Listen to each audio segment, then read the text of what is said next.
ಎಲ್ಲರಿಗೂ ನಮಸ್ಕಾರ.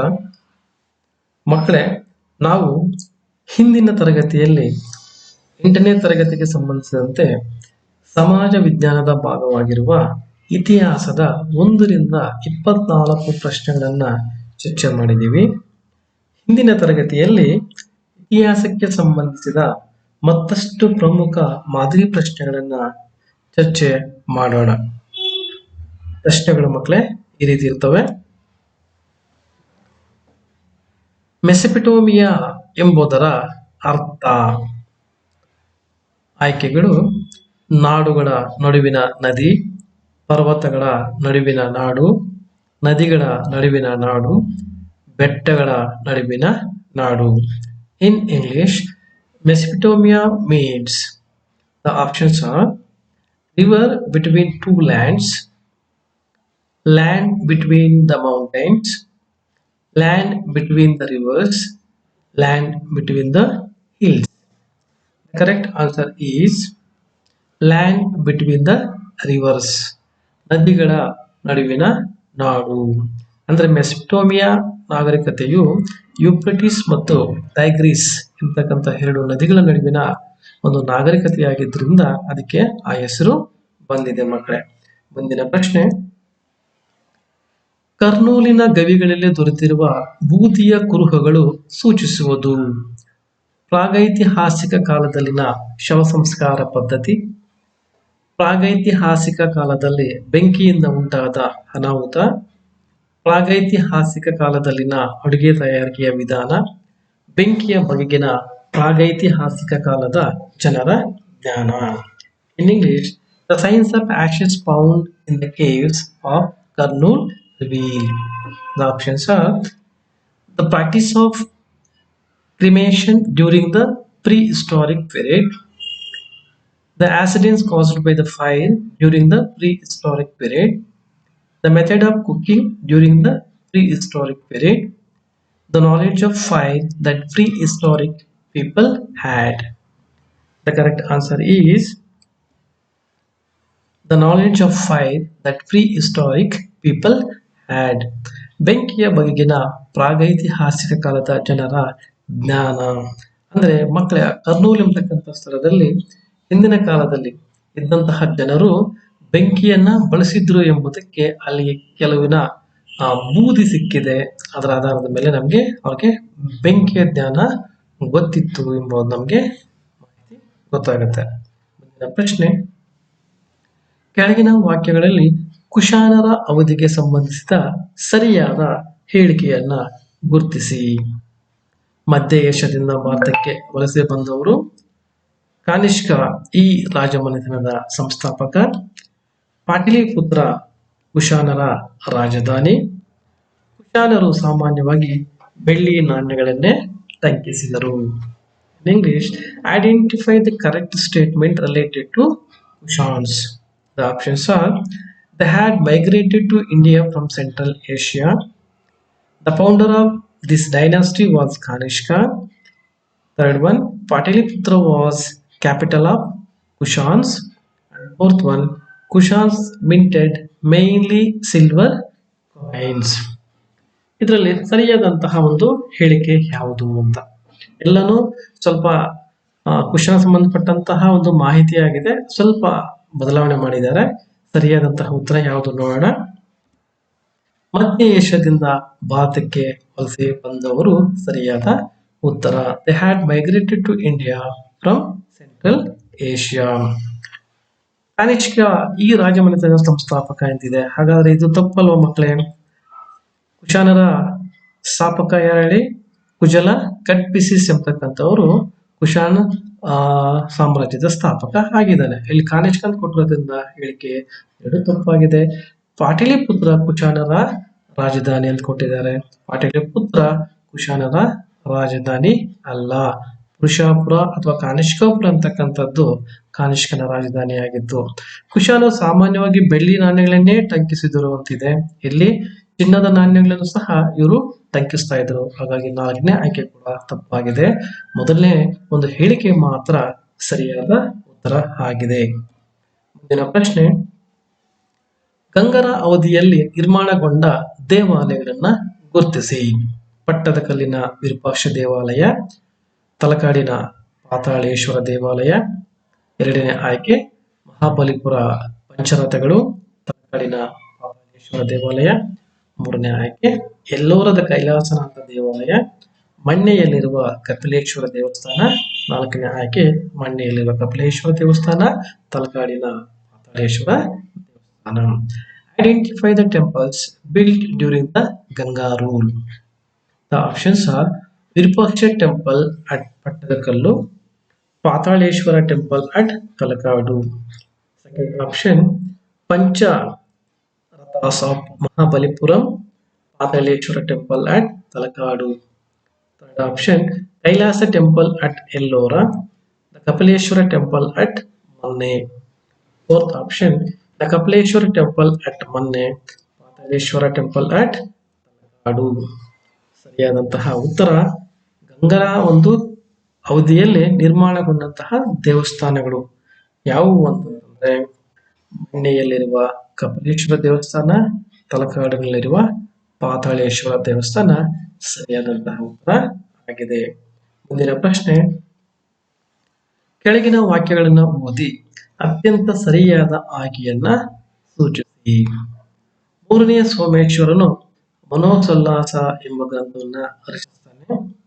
ಬಿ, ಮನೋಸಲ್ಲಾಸವು ಗ್ರಂಥವು ಸಂಸ್ಕೃತ ವಿಶ್ವಕೋಶ ಎನಿಸಿದೆ. Read the following statements and choose the correct alternatives. A, Manasollasa was written by king Someshwara III. B, Manasollasa is considered as encyclopedia of Sanskrit. ಆಯ್ಕೆಗಳು ಈ ರೀತಿ ಇದಾವೆ. ಎ ಮತ್ತು ಬಿ ಎರಡೂ ಸರಿ, ಎ ತಪ್ಪು ಮತ್ತು ಬಿ ಸರಿ, ಎ ಮತ್ತು ಬಿ ಎರಡೂ ತಪ್ಪು, 4 ಎ ಸರಿ ಮತ್ತೆ ಬಿ ತಪ್ಪು ಅಂತಿದೆ. ಯಾವ್ದು ಕರೆಕ್ಟ್ ಮಕ್ಕಳೇ ಹೇಳ್ತೀರಾ? ಸರಿಯಾದಂತಹ ಉತ್ತರ both A and B are true. A ಮತ್ತು ಬಿ ಎರಡೂ ಸರಿಯಾಗಿದೆ. ಅಲ್ಲಿಗೆ ಮೂರನೇ ಸೋಮೇಶ್ವರನು ಮನೋಸಲ್ಲಾಸ ಎಂಬ ಗ್ರಂಥವನ್ನು ರಚಿಸ್ತಾನೆ, ಅದು ಸರಿಯಾಗಿದೆ. ಇವರು ರಚಿಸಿದಂತಹ ಒಂದು ಗ್ರಂಥವು ಸಂಸ್ಕೃತ ಭಾಷೆಯಲ್ಲಿದೆ. ಇದನ್ನು ನಾವು ಸಂಸ್ಕೃತ ವಿಶ್ವಕೋಶ ಅಂತ ಕರಿತೀವಿ. Manasollasa is considered as encyclopedia of Sanskrit. ಮುಂದಿನ ಪ್ರಶ್ನೆ, ಎಲ್ಲೋರದ ಕೈಲಾಸನಾಥ ದೇವಾಲಯವನ್ನ ನಿರ್ಮಿಸಿದ ಸಾಮ್ರಾಜ್ಯ ಯಾರು ಅಂತ. Kailasanatha temple at Ellora was built by Pallavas, Chalukyas, Rashtrakutas and Kadambas. ಸರಿಯಾದಂತಹ ಉತ್ತರ ರಾಷ್ಟ್ರಕೂಟರ ಕಾಲದಲ್ಲಿ ಬರುವಂತಹ ಮೊದಲನೇ ಕೃಷ್ಣ ಎಲ್ಲೋರದಲ್ಲಿ ಕೈಲಾಸನಾಥ ದೇವಾಲಯವನ್ನ ನಿರ್ಮಾಣ ಮಾಡ್ತಾರೆ. ಮುಂದಿನ ಪ್ರಶ್ನೆ, ಚೋಳರ ಆಳ್ವಿಕೆಯ ಪ್ರಮುಖ ಲಕ್ಷಣ. ಆಯ್ಕೆಗಳು ಗ್ರಾಮದ ಸ್ವಯಂ ಅಧಿಪತ್ಯದ ಬೆಳವಣಿಗೆ, ತಾಲೂಕಿನ ಸ್ವಯಂ ಅಧಿಪತ್ಯದ ಬೆಳವಣಿಗೆ, ರಾಜನ ಸರ್ವಾಧಿಕಾರದ ಬೆಳವಣಿಗೆ. 4 ಗಣರಾಜ್ಯ ಪದ್ಧತಿಯ ಬೆಳವಣಿಗೆ. The foremost quality of the Chola administration was. Options are the development of the self-governments of the village. Second option, the development of the self-government of the taluk. Third option, the development of supremacy of the king. Fourth option, the development of the republic system. The correct answer is the development of the self-governance of the village. ಗ್ರಾಮದ ಸ್ವಯಂ ಅಧಿಪತ್ಯದ ಬೆಳವಣಿಗೆ ಅಂದ್ರೆ ಭಾರತದಲ್ಲಿ ಮೊಟ್ಟ ಮೊದಲ ಬಾರಿಗೆ ಯಾರ ಒಂದು ಸಂತತಿಯ ಅಥವಾ ಸಾಮ್ರಾಜ್ಯದ ಕಾಲದಲ್ಲಿ ಸ್ಥಳೀಯ ಸಂಸ್ಥೆಗಳ ಅಭಿವೃದ್ಧಿಯಾಯಿತು, ಗ್ರಾಮಗಳ ಅಭಿವೃದ್ಧಿ ಬಗ್ಗೆ ಪರಿಕಲ್ಪನೆ ಅಥವಾ ಪರಿಚಯ ಮೂಡಿತಪ್ಪ ಅಂತಂದ್ರೆ ಚೋಳರ ಕಾಲದಲ್ಲಿ ಅದು ಪ್ರಾರಂಭ ಆಯಿತು. ಹಾಗಾಗಿ ಚೋಳರ ನಮ್ಮ ಇತಿಹಾಸದಲ್ಲಿ ತುಂಬಾ ಪ್ರಮುಖವಾದಂತಹ ಸಾಮ್ರಾಜ್ಯ ಆಗಿದೆ ಮಕ್ಕಳೇ. ಮುಂದಿನ ಪ್ರಶ್ನೆ, ಕೆಳಗಿನವುಗಳನ್ನು ಹೊಂದಿಸಿ ಸರಿಯಾದ ಆಯ್ಕೆಯನ್ನ ಗುರುತಿಸಬೇಕು. Match the following and choose the correct alternates.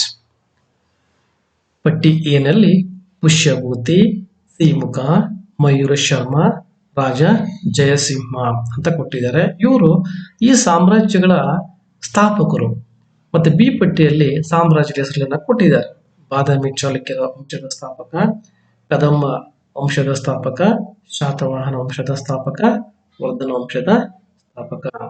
ಮಕ್ಕಳೇ, ನಾನು ಹಿಂದಿನ ತರಗತಿಯಲ್ಲಿ ನಿಮ್ಗೆ ಹೇಳಿದ್ದೆ, ಸಾಮ್ರಾಜ್ಯಗಳನ್ನ ನೀವು ಪಟ್ಟಿ ಮಾಡಿಕೊಂಡು ಓದ್ಬೇಕಾಗತ್ತೆ. ಯಾವ ರೀತಿಯಪ್ಪ ಅಂತಂದ್ರೆ ಸಾಮ್ರಾಜ್ಯ ಪ್ರಾರಂಭ, ಸ್ಥಾಪಕರು, ಮತ್ತೆ ರಾಜರ ಕಾಲಾನುಕ್ರಮಣಿಕೆ, ಮತ್ತೆ ಕೊನೆಯ ರಾಜ, ಮತ್ತೆ ಅವರ ಕೊಡುಗೆಗಳು ಅಂತ ಹೇಳ್ಬಿಟ್ಟು ಈ ರೀತಿ ಪಟ್ಟಿ ಮಾಡಿಕೊಟ್ರೆ ಖಂಡಿತವಾಗ್ಲೂ ಒಂದು 4-5 ಪ್ರಶ್ನೆಗಳು ನಿಮ್ಗೆ NMS ಪರೀಕ್ಷೆಗೆ ಬರೋ ಸಾಧ್ಯತೆ ಇರುತ್ತೆ. ಗಮನಿಸಿ. ಪುಷ್ಯಭೂತಿ ಹಿಂದಿನ ಒಂದು ಕ್ಲಾಸ್ ಅಲ್ಲೇ ನಾನು ಹೇಳಿದ್ದೇನೆ, ಇದು ರಿಪೀಟ್ ಆಗಿದೆ. ಪುಷ್ಯಭೂತಿ ಅಂತಕ್ಕಂಥವ್ರು ವರ್ಧನ ವಂಶದ ಸ್ಥಾಪಕ ಅಂತ ನಮ್ಗೆಲ್ಲ ಗೊತ್ತಿದೆ. ಪುಷ್ಯಭೂತಿ ಒಂದು ಡಿ ಇರ್ತಕ್ಕಂಥದ್ದು ಒಂದೇ ಒಂದು ಆಯ್ಕೆ 3 ನೋಡಿ, 1 ಡಿ 2 ಸಿ 3 ಬಿ 4 ಎ ಅಂತ ಇದೆ. ಅದೇ ಸರಿಯಾದಂತಹ ಉತ್ತರ. ಪುಷ್ಯಭೂತಿ ವರ್ಧನ ವಂಶದ ಸ್ಥಾಪಕ. ಸಿಮುಖ ಎಂಬತಕ್ಕಂಥವರು ಶಾತವಾಹನ ವಂಶದ ಸ್ಥಾಪಕ. ಮಯೂರ ಶರ್ಮ ಎಂಬತಕ್ಕಂಥವರು ಕದಂಬ ವಂಶದ ಸ್ಥಾಪಕನಾದರೆ, ರಾಜ ಜಯಸಿಂಹ ಎಂಬತಕ್ಕಂಥವರು ಬಾದಾಮಿ ಚಾಲುಕ್ಯರ ವಂಶದ ಸ್ಥಾಪಕ ಆಗಿದ್ದಾರೆ. ಮುಂದಿನ ಪ್ರಶ್ನೆ, ಕೆಳಗಿನ ಸಾಮ್ರಾಜ್ಯಗಳನ್ನು ಕಾಲಾನುಕ್ರಮದಲ್ಲಿ ಜೋಡಿಸಿದಾಗ ಸರಿ ಹೊಂದುವ ಸೂಚಿ. The chronological order of the following empires is the Chalukyas of Kalyana, the Cholas, the Vaisalas of Dwarasamudra, the Pallavas of Kanchi. ಅಂದ್ರೆ ಇಲ್ಲಿ 4 ಸಾಮ್ರಾಜ್ಯಗಳನ್ನು ಕೊಟ್ಟಿದ್ದಾರೆ. ಮೊದಲು ಬಂದವರು ಯಾರು, ನಂತರ ಯಾರು ಬಂದಿದ್ದಾರೆ ಅಂತ. ಈ 4 ಸಾಮ್ರಾಜ್ಯಗಳಲ್ಲಿ ಕಾಲಾನುಕ್ರಮಣಿಕೆಯನ್ನ ನಾವು ಜೋಡಿಸಿ ಬರಿಬೇಕಾಗತ್ತೆ.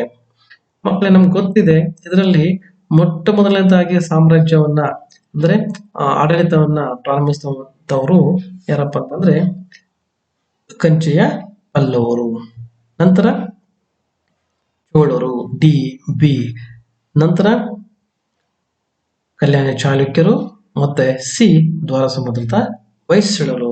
ಸರಿಯಾದಂತಹ ಉತ್ತರ ಆಯ್ಕೆ 3 ಡಿ ಬಿ ಎ ಸಿ ಎಂಬತಕ್ಕಂಥದ್ದು ಸರಿಯಾದ ಉತ್ತರ ಆಗಿದೆ. ಮುಂದಿನ ಪ್ರಶ್ನೆ, ಕೆಳಗಿನವುಗಳನ್ನು ಹೊಂದಿಸಿ ಸರಿಯಾದ ಆಯ್ಕೆಯನ್ನ ಗುರುತಿಸಿ. Match the following and choose the correct alternates. ಇಲ್ಲಿ ಸಾಮ್ರಾಜ್ಯಗಳು ಮತ್ತೆ ಆ ಸಾಮ್ರಾಜ್ಯಗಳ ಆಡಳಿತಾವಧಿ, ಯಾವ ಒಂದು ಕಾಲಾವಧಿಯಲ್ಲಿ ಆ ಸಾಮ್ರಾಜ್ಯ ಇತ್ತು ಎಂಬುದನ್ನು ಕೊಟ್ಟಿದ್ದಾರೆ. ಕರೆಕ್ಟ್ ಆಗಿ ಮ್ಯಾಚ್ ಮಾಡಬೇಕಾಗತ್ತೆ ಮಕ್ಕಳೇ. ಈ ಪಟ್ಟಿಯಲ್ಲಿ ಬಾದಾಮಿ ಚಾಲುಕ್ಯರು, ಗಂಗರು, ಕದಂಬರು, ಶಾತವಾಹನರು ಅಂತ ಕೊಟ್ಟಿದ್ದಾರೆ. ಈ ಪಟ್ಟಿಯಲ್ಲಿ ಅವರ ಒಂದು ಆಡಳಿತಾವಧಿಯನ್ನ ಕೊಟ್ಟಿದ್ದಾರೆ. ಬಿ ಪಟ್ಟಿಯಲ್ಲಿ ಸಾಮಾನ್ಯ ಶಕ ವರ್ಷ 540ರಿಂದ ಸಾಮಾನ್ಯ ಶಕ ವರ್ಷ 753ರವರೆಗೂ ಒಂದು ಸಾಮ್ರಾಜ್ಯ ಆಳ್ವಿಕೆ ಮಾಡಿದೆ. ಬಿ ಆಪ್ಷನ್ ಸಾಮಾನ್ಯ ಶಕ ವರ್ಷ 350ರಿಂದ ಸಾಮಾನ್ಯ ಶಕ ವರ್ಷ 1004 ಈ ಒಂದು ಅವಧಿಯಲ್ಲಿ ಒಂದು ಸಾಮ್ರಾಜ್ಯ ಆಳ್ವಿಕೆಯನ್ನ ಮಾಡಿದೆ. ಮೂರನೇ ಆಯ್ಕೆ ಸಾಮಾನ್ಯ ಶಕ ವರ್ಷ 325ರಿಂದ ಸಾಮಾನ್ಯ ಶಕ ವರ್ಷ 540ರ ಒಂದು ಆಡಳಿತಾವಧಿಯಲ್ಲಿ ಒಂದು ಸಾಮ್ರಾಜ್ಯ ಆಡಳಿತವನ್ನು ನಡೆಸಿದೆ. ನಾಲ್ಕನೇ ಆಯ್ಕೆ ಸಾಮಾನ್ಯ ಶಕ ಪೂರ್ವ ವರ್ಷ 230ರಿಂದ ಸಾಮಾನ್ಯ ಶಕ ವರ್ಷ 220ರ ಒಂದು ಆಡಳಿತಾವಧಿಯಲ್ಲಿ ಆಡಳಿತವನ್ನು ನಡೆಸಿದ ಸಾಮ್ರಾಜ್ಯಗಳು ಯಾವುವು ಎಂಬುದನ್ನ ನಾವು ಓದಿಸಬೇಕಾಗತ್ತೆ. ಸರಿಯಾದಂತಹ ಉತ್ತರ 4 ಆಪ್ಷನ್ 4 ಸರಿಯಾದಂತಹ ಉತ್ತರ.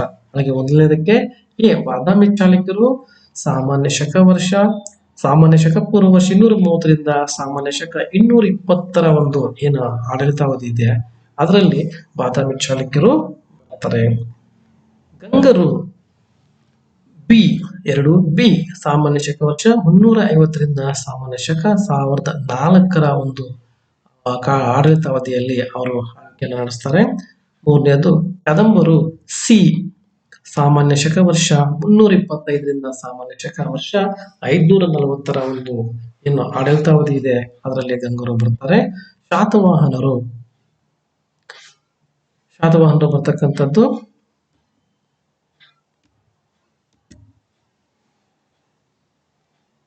ಡಿ ಆಪ್ಷನ್ ಸಾಮಾನ್ಯ ಶಕ ವರ್ಷ 230ರಿಂದ ಸಾಮಾನ್ಯ ಶಕ ವರ್ಷ 220ರ ಒಂದು ಆಡಳಿತಾವಧಿಯಲ್ಲಿ ಶಾತವಾಹನರು ಆಳ್ವಿಕೆಯನ್ನ ನಡೆಸ್ತಾರೆ. ಮುಂದಿನ ಪ್ರಶ್ನೆ, ಈ ನಕಾಶೆಯಲ್ಲಿ ತೋರಿಸಿರುವ ರಾಜಮನೆತನವನ್ನ ಗುರುತಿಸಿ. Identify the Kingdom which is shown in this map. ಈ ಮ್ಯಾಪ್ ನೋಡಿದ ತಕ್ಷಣ ನಮಗೆ ಒಂದು ಸಾಮ್ರಾಜ್ಯದ ಒಂದು ಹೆಸರು ನಮಗೆ ಜ್ಞಾಪಕ ಬರಬೇಕು. ಹೇಗೆ ಸರ್ ಜ್ಞಾಪಕ ಇಟ್ಕೊಳ್ಳೋದು, ಹೇಗೆ ಸರ್ ಅಂತಂದ್ರೆ ಈ ಒಂದು ಹೆಸರುಗಳನ್ನ ಓದಿದಾಗ ಆ ಸಾಮ್ರಾಜ್ಯ ಸಂಬಂಧಪಟ್ಟಂತಹ ಒಂದು ಲಿಂಕ್ ನಮಗೆ ಸಿಗುತ್ತೆ. ಇಲ್ಲಿ ನೋಡಿ, ಅಜಂತ, ಎಲ್ಲೋರ, ನಾಸಿಕ್, ಲಾತೂರ್, ಮಾಲ್ಕಾಡ್, ಕುಂಡಿ, ಐಹೊಳೆ, ಈ ಹೆಸರುಗಳನ್ನು ನೋಡಿದಾಗ ನಮ್ಗೆ ಕೆಲವು ಯಾವ ಸಾಮ್ರಾಜ್ಯದಲ್ಲಿ ಬರ್ಬೋದು ಅಂತ ಮಾಡಬಹುದು. ಎರಡನೇದು, ಈ ಒಂದು ಸಾಮ್ರಾಜ್ಯದ ಗಡಿ ರೇಖೆಯನ್ನ ಗುರುತಿಸಿ ಸಹ ನಾವು ಆ ಸಾಮ್ರಾಜ್ಯದ ಒಂದು ಯಾವುದು ಅಂತ ನಾವು ಪತ್ತೆ ಹಚ್ಚಬಹುದು ಮಕ್ಕಳೇ. ಓಕೆ, ಈ ಒಂದು ನಕ್ಷೆಯಲ್ಲಿ ತೋರಿಸಿರ್ತಕ್ಕಂಥ ರಾಜಮನೆತನದ ಹೆಸರು ರಾಷ್ಟ್ರಕೂಟ. ರಾಷ್ಟ್ರಕೂಟದ ಒಂದು ಮನೆತನ ಆಗಿದೆ. ಮಕ್ಕಳೇ, ನೀವು ಓದ್ಬೇಕಾದ್ರೆ ಎಲ್ಲಾ ಸಾಮ್ರಾಜ್ಯಗಳ ಒಂದು ನಕ್ಷೆನ ಸಹ ನೀವು ಗಮನಿಸಬೇಕಾಗತ್ತೆ. ಆ ನಕ್ಷೆಯನ್ನೇ ಕೊಟ್ಬಿಟ್ಟು ಇದು ಯಾವ ಒಂದು ರಾಜಮನೆತನ ಅಂತ ಕೇಳಬಹುದು. ಹಾಗಾಗಿ ಗಮನವಿಟ್ಟು ಎಲ್ಲಾ ಒಂದು ಚಾಪ್ಟರ್ ನಕ್ಷೆಗಳನ್ನ ಓದಿ. ಮುಂದಿನ ಪ್ರಶ್ನೆ, ಈ ಚಿತ್ರದಲ್ಲಿರುವವರನ್ನ ಹೆಸರಿಸಿ. Identify this personality. ಈ ಚಿತ್ರದಲ್ಲಿರುವ ವ್ಯಕ್ತಿ ಹೆಸರು, ಧಾರ್ಮಿಕ ಸುಧಾರಕ ಯಾರು? ಶಂಕರಾಚಾರ್ಯರು, ರಾಮಾನುಜಾಚಾರ್ಯರು, ಬಸವೇಶ್ವರರು, ಆಕೆ ಮಧ್ವಾಚಾರ್ಯರು. ಸರಿಯಾದಂತಹ ಉತ್ತರ ಹೇಳ್ತೀರಾ ಮಕ್ಕಳೇ? ಸರಿಯಾದ ಉತ್ತರ ಯಾವುದು ಅಂತೇಳಿ? ಸರಿಯಾದಂತಹ ಉತ್ತರ ರಾಮಾನುಜಾಚಾರ್ಯ ಅವರು ಈ ಚಿತ್ರದಲ್ಲಿ ಇದ್ದಾವೆ. ಮುಂದಿನ ಪ್ರಶ್ನೆ, ಕರ್ನಾಟಕದಲ್ಲಿ ಸ್ಥಾಪನೆಗೊಂಡ ಮೊದಲ ಕನ್ನಡದ ಮೂಲದ ರಾಜವಂಶ ಯಾವುದು? The first dynasty of Kannada origin to be established in Karnataka. ತುಂಬಾ ಮುಖ್ಯವಾದಂತಹ ಪ್ರಶ್ನೆ. ಕರ್ನಾಟಕದಲ್ಲಿ ಸ್ಥಾಪನೆಯಾದಂತಹ ಮೊದಲ ಕನ್ನಡದ ರಾಜವಂಶ ಯಾವುದು ಅಂತ. ಗಂಗರು, ಶಾತವಾಹನರು, ಕದಂಬರು ಅಂತಿದೆ. ಸರಿಯಾದಂತಹ ಉತ್ತರ ಕದಂಬರು ಆಗಿದೆ. ಇವರೇ ಕನ್ನಡದ ಮೂಲ ಸಾಮ್ರಾಜ್ಯನ ಸ್ಥಾಪನೆ ಮಾಡಿದಂಥವ್ರು. ಪ್ರಶ್ನೆ, ಬಾದಾಮಿಯ ಕಪ್ಪೆ ಅರಬಟ್ಟನ ಶಾಸನದ ವಿಶೇಷತೆ. ಆಯ್ಕೆಗಳು: ಒಂದು ಪದ್ಯವು ತ್ರಿಪದಿ ಶೈಲಿಯಲ್ಲಿರುವುದು ಕಂಡುಬರುತ್ತದೆ. ಎರಡನೇ ಆಯ್ಕೆ, ಒಂದು ಪದ್ಯವು ದ್ವಿಪದಿ ಶೈಲಿಯಲ್ಲಿರುವುದು ಕಂಡುಬರುತ್ತದೆ. ಮೂರು, ಒಂದು ಪದ್ಯವು ಚೌಪದಿ ಶೈಲಿಯಲ್ಲಿರುವುದು ಕಂಡುಬರುತ್ತದೆ. ನಾಲ್ಕನೇ ಆಯ್ಕೆ, ಒಂದು ಪದ್ಯವು ಷಟ್ಪದಿ ಶೈಲಿಯಲ್ಲಿರುವುದು ಕಂಡುಬರುತ್ತದೆ. The importance of the inscriptions of Kappe Arabatta of Badami is: one of the stanzas is in Tripadi form, one of the stanzas is in Dvipadi form, third option, one of the stanza is in Chaupadi form, fourth one of the stanza is in Shatpadi form. Correct answer is one of the stanzas is in tripadi form. ಈ ಒಂದು ಶಾಸನವು ತ್ರಿಪದಿ ಶೈಲಿಯಲ್ಲಿ ಅಂದ್ರೆ 3 ಸಾಲುಗಳಿಂದ ಕೂಡಿರ್ತಕ್ಕಂಥ ಒಂದು ಶಾಸನ ಆಗಿದೆ. ಹಾಗಾಗಿ ಇದು ಕರ್ನಾಟಕದಲ್ಲೇ ದೊರೆತಿರುವಂತಹ ಮೊದಲ ತ್ರಿಪದಿ ಶಾಸನ ಎಂಬ ಹೆಸರನ್ನ ಪಡ್ಕೊಂಡಿದೆ, ಬಾದಾಮಿಯ ಕಪ್ಪೆ ಅರಬಟ್ಟನ ಶಾಸನ. ಮುಂದಿನ ಪ್ರಶ್ನೆ, ಒಬ್ಬರಿಂದ ಒಬ್ಬರಿಗೆ ಬಾಯಿ ಮಾತಿನ ಮೂಲಕ ಹರಿದು ಬಂದಿರುವ ಕತೆ, ಲಾವಣಿ, ಐತಿಹ್ಯ, ಜಾನಪದ ಗೀತೆಗಳನ್ನ ಹೀಗೆ ಕರೆಯುವರು. The folk story, folk songs, folk legends and ballads etcetera that pass on by word of mouth are called literature, inscriptions, oral literature, monuments. ಲಿಖಿತ ಸಾಹಿತ್ಯ, ಶಾಸನಗಳು, ಮೌಖಿಕ ಸಾಹಿತ್ಯ. ನಾಲ್ಕನೇ ಆಯ್ಕೆ ಸ್ಮಾರಕಗಳು ಅಂತಿದೆ. ಸರಿಯಾದಂತಹ ಉತ್ತರ ಮೌಖಿಕ ಸಾಹಿತ್ಯ, ಓರಲ್ ಲಿಟರೇಚರ್. ಮುಂದಿನ ಪ್ರಶ್ನೆ, ವಾಸ್ತುಶಿಲ್ಪಕ್ಕೆ ಗಂಗರ ವಿಶಿಷ್ಟ ಕೊಡುಗೆ ಎಂದರೆ? ಆಯ್ಕೆಗಳು: ಸ್ತೂಪ ಮತ್ತು ಬಸದಿಗಳು, ಸ್ತೂಪ ಮತ್ತು ಎತ್ತರದ ಮಾನಸ್ತಂಭ, ಬಸದಿ ಮತ್ತು ಬ್ರಹ್ಮ ಮಾನಸ್ತಂಭಗಳು. ನಾಲ್ಕನೇ ಆಯ್ಕೆ ಎತ್ತರದ ಮಾನಸ್ತಂಭ ಮತ್ತು ಬ್ರಹ್ಮ ಮಾನಸ್ತಂಭಗಳು. In English, the significant contribution of Gangas to architecture is stupas and basadis, stupas and manastambhas, basadis and Manastambhas and Brahma Manastambhas. The correct answer is Manastambhas and Brahma Manastambhas. ಇದು ಗಂಗರ ಕಾಲದಲ್ಲಿ ರಚನೆಯಾದ ದೇವಾಲಯಗಳಿಗೆ ಬಳಸಿದಂತಹ ವಾಸ್ತುಶಿಲ್ಪಗಳೇನಿದೆ ಒಂದು ವಿಶಿಷ್ಟವಾದಂತಹ ಒಂದು ಲಕ್ಷಣ ಅಂತ ನಾವು ಗುರುತಿಸಬಹುದು. ಮುಂದಿನ ಪ್ರಶ್ನೆ, ಕೆಳಗಿನವುಗಳನ್ನು ಹೊಂದಿಸಿದಾಗ ಸರಿ ಹೊಂದುವ ಸೂಚಿ. The correct matching of the following is. Okay, ಆಯ್ಕೆ ಈ ಪಟ್ಟಿಯಲ್ಲಿ ಅಜಂತಾ ಅಂಡ್ ಅಮರಾವತಿ ಪೇಂಟಿಂಗ್ಸ್ ಅಂತಿದೆ. ಎರಡನೇದರಲ್ಲಿ ಟೆಂಪಲ್ ಆಫ್ ಬನವಾಸಿ ಅಂತಿದೆ.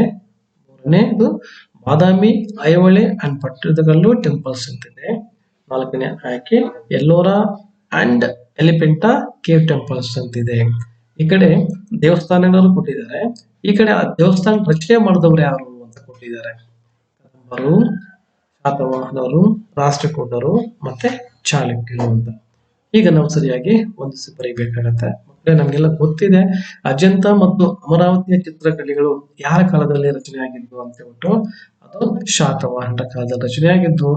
ಒಂದು ಬಿ ಎಂಬತಕ್ಕಂಥದ್ದು ಸರಿ.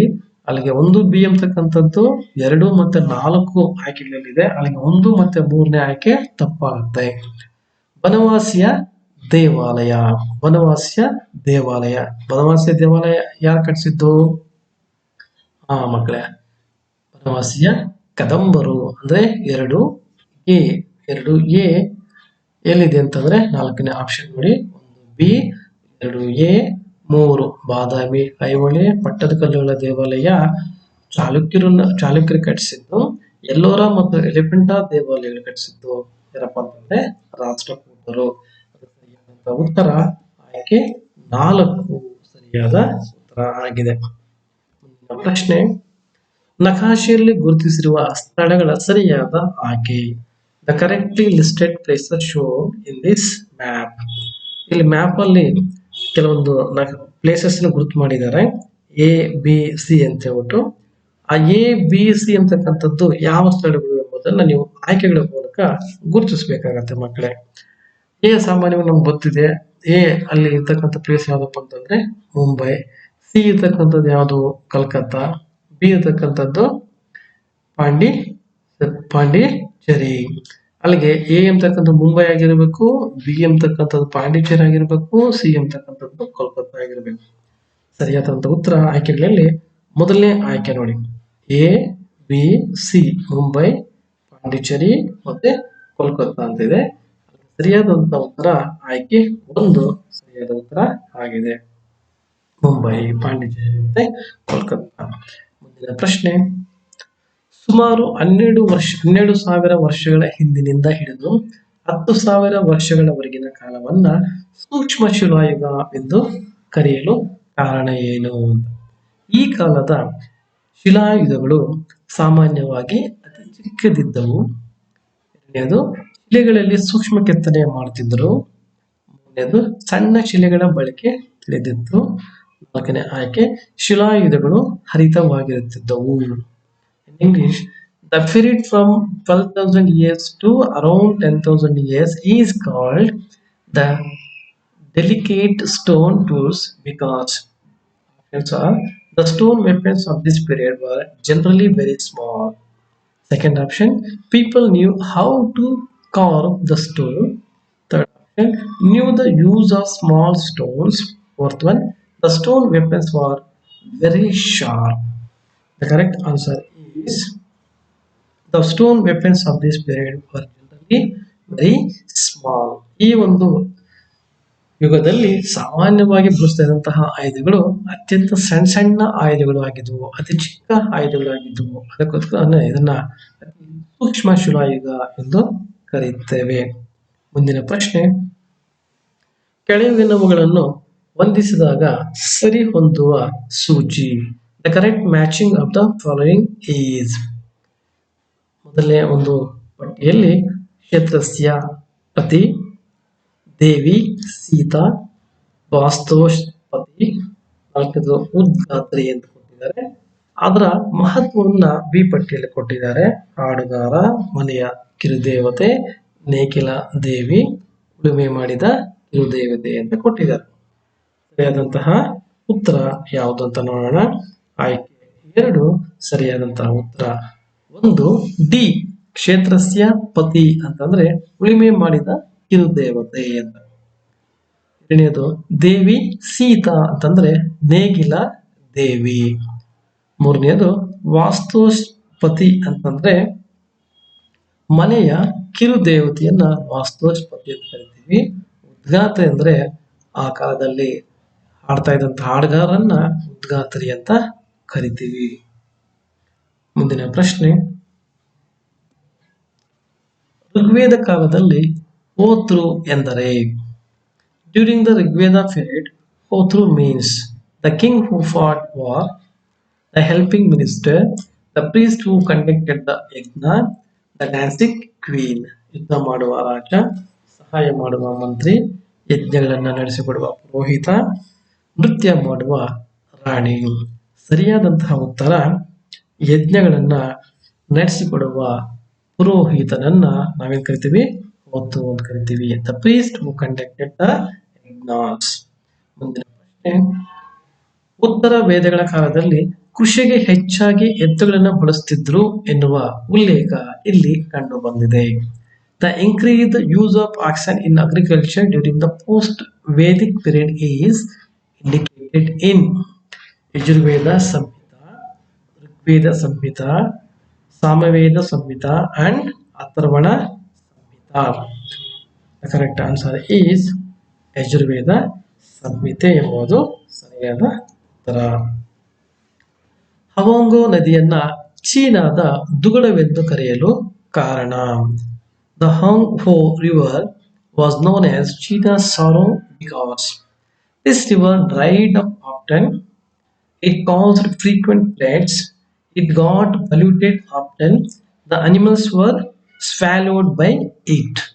ಪದೇ ಪದೇ ಬತ್ತಿ ಹೋಗುವುದರಿಂದ, ಆಗಾಗ ಪ್ರವಾಹವನ್ನು ಉಂಟು ಮಾಡುತ್ತಿದ್ದರಿಂದ, ಆಗಾಗ ಮಲಿನಗೊಳ್ಳುತ್ತಿದ್ದರಿಂದ, ಪ್ರಾಣಿಗಳನ್ನ ನುಂಗಿ ಹಾಕಿದ್ದರಿಂದ.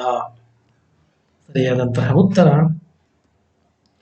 ಆಗ ಪ್ರವಾಹವನ್ನ ಉಂಟು ಮಾಡುತ್ತಿದ್ದರಿಂದ, ಇಟ್ ಕಾಸ್ಡ್ ಫ್ರೀಕ್ವೆಂಟ್ ಫ್ಲಡ್ಸ್. ಹಾಗಾಗಿ ಹವಾಂಗೋ ನದಿಯನ್ನ ಚೀನಾದ ದುಗುಡ ಎಂದು ಕರೆಯುತ್ತೇವೆ. ಮುಂದಿನ ಪ್ರಶ್ನೆ, ಚೀನಾ ನಾಗರಿಕತೆಗೆ ಸಂಬಂಧಪಟ್ಟಂತಹ ಪ್ರಶ್ನೆ. ಕ್ವಿನ್ ಚಿಯಾಂಗ್ ಟಿ ಉತ್ತರದ ಭಾಗದಿಂದ ಆಕ್ರಮಣ ಮಾಡುತ್ತಿದ್ದ ದಾಳಿಕೋರರ ದೌರ್ಜನ್ಯವನ್ನ ಹತ್ತಿಕ್ಕಲು ಕೈಗೊಂಡ ಮಹತ್ವದ ಕ್ರಮ. Toward the attacks of invaders from the north, Qin Huang Ti took this important step. Established military system, established the spy system, built strong fort, built the Great Wall. ಸೈನಿಕ ವ್ಯವಸ್ಥೆಯನ್ನ ರೂಪಿಸ್ತಾನೆ, ಗೂಢಾಚಾರ ವ್ಯವಸ್ಥೆಯನ್ನ ರಚಿಸ್ತಾನೆ, ಗಾಳಿ ಗೋಪುರವನ್ನ ನಿರ್ಮಿಸ್ತಾನೆ, ಮಹಾಗೋಡೆಯನ್ನ ಕಟ್ತಾನೆ. ಸರಿಯಾದಂತ ಉತ್ತರ ಗೆಸ್ ಮಾಡ್ತೀರಾ ಮಕ್ಕಳೇ? ಚೀನಾದ ನಾಗರಿಕತೆಯ ಒಂದು ವಿಶೇಷತೆ ಏನಪ್ಪಾ ಅಂತಂದ್ರೆ ಚೀನಾದ ಮಹಾಗೋಡೆ, the great wall of China. ದಾಳಿಕೋರರ ದೌರ್ಜನ್ಯ ತಡೆಯೋದಕ್ಕೋಸ್ಕರ ಒಂದು ದೊಡ್ಡದಂತಹ ಒಂದು ಗೋಡೆಯನ್ನ ಕಟ್ತಾರೆ ಇನ್ ಶಿಯಾನ್ ಎಂಬತಕ್ಕಂಥವ್ರು. ಸರಿಯಾದಂತಹ ಉತ್ತರ ಚೀನಾದ ಮಹಾಗೋಡೆಯನ್ನ ಕಟ್ಟಿದ್ದು. ಮುಂದಿನ ಪ್ರಶ್ನೆ, ಕಳಿಂಗ ಯುದ್ಧದ ನಂತರ ಅಶೋಕನು ಮತ್ತೆಂದು ಯುದ್ಧ ಮಾಡಿದರಲು ನಿರ್ಧರಿಸ್ತಾನೆ, ಯಾಕೆ ಅಂತ? After the Kalinga war, Ashoka decided not to wage war any more because he was disturbed by the deaths and the pain of the battle. Second option, he faced severe loss due to war.